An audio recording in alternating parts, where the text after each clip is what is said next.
साथियों, कभी रानी लक्ष्मीबाई ने बुंदेलखंड की धरती पर गर्जना की थी, मैं मेरी झांसी नहीं दूंगी। हम सबको ये वाक्य बराबर याद है, मैं मेरी झांसी नहीं दूंगी। आज एक नई गर्जना की आवश्यकता है और इसी झांसी से, इसी बुंदेलखंड की धरती से आवश्यकता है। मेरी झांसी मेरा बुंदेलखंड आत्मनिर्भर भारत अभियान को सफल बनाने के लिए पूरी ताकत लगा देगा, एक नया अध्याय लिखेगा। इसमें बहुत बड़ी भूमिका कृषि की है, एग्रीकल्चर की है।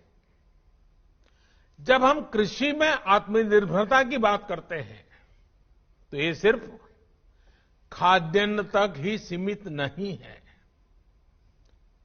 बल्कि ये गांव की पूरी अर्थव्यवस्था की आत्मनिर्भरता की बात है। ये देश के अलग अलग हिस्सों में खेती से पैदा होने वाले उत्पादों में वैल्यू एडिशन करके देश और दुनिया के बाजारों में पहुंचाने का मिशन है। कृषि में आत्मनिर्भरता का लक्ष्य किसानों को एक उत्पादक के साथ ही उद्यमी बनाने का भी है। जब किसान और खेती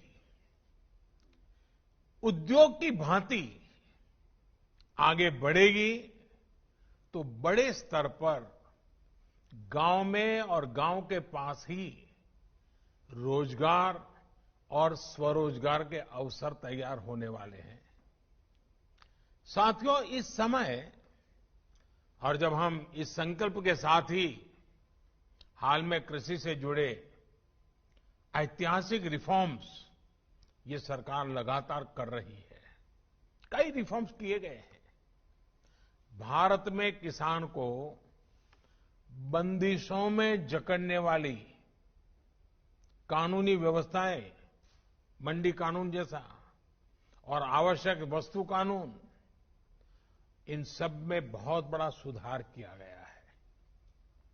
इससे किसान अब बाकी उद्योगों की तरह पूरे देश में मंडियों से बाहर भी जहां उसको ज्यादा दाम मिलते हैं वहां अपनी उपज बेच सकेगा। इतना ही नहीं, गांव के पास उद्योगों के क्लस्टर बनाने की व्यापक योजना बनाई गई है। इन उद्योगों को बेहतर इंफ्रास्ट्रक्चर की सुविधा मिले, इसके लिए 1,00,000 करोड़ रुपए का विशेष फंड बनाया गया है।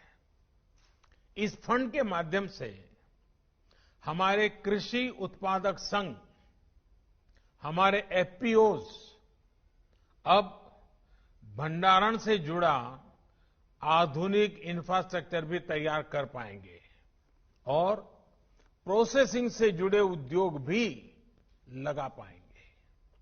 इससे कृषि क्षेत्र में पढ़ाई करने वाले युवाओं और उनके सभी साथी, इन सबको नए अवसर मिलेंगे, नए स्टार्टअप्स के लिए रास्ते बनेंगे।